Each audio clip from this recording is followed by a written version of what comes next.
right, we're going to turn to, well, no, I'll read it. It's 2 Kings 21 through 7, the King James Version.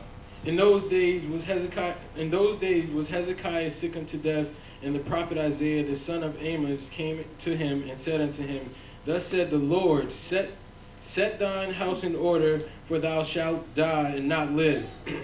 Then he turned his face to the wall and prayed unto the Lord, saying, I beseech thee, O Lord, remember now how I have walked before thee in truth and with a perfect heart, and have done that which is good in thy sight. And Hezekiah wept sore, and it came to pass, Isaiah was gone out into the middle court, that the word of the Lord came to him, saying, Turn again and tell Hezekiah, the captain of my people, Thus said the Lord, the God of David thy father, I have heard thy prayer, I have seen thy tears. Behold, I will heal thee. On the third day thou shalt go up unto the house of the Lord, and I will add unto thy days 15 years, and I will deliver thee in this city out of the hand of the king of Azrael.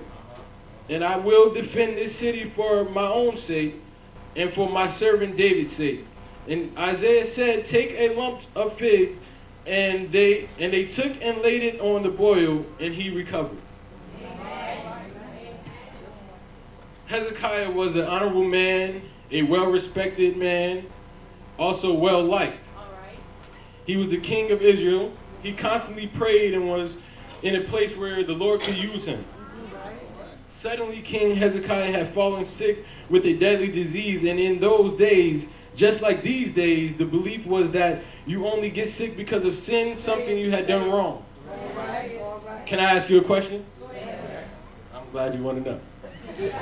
Why can't it just be that God would want to show his glory? We are very quick to judge someone on what they look like or are dealing with at weak moments in their lives. And we're also quick to totally count this as a total lose. Well, today, I'd like to make a declaration to you not to count me out, because I've been given another chance.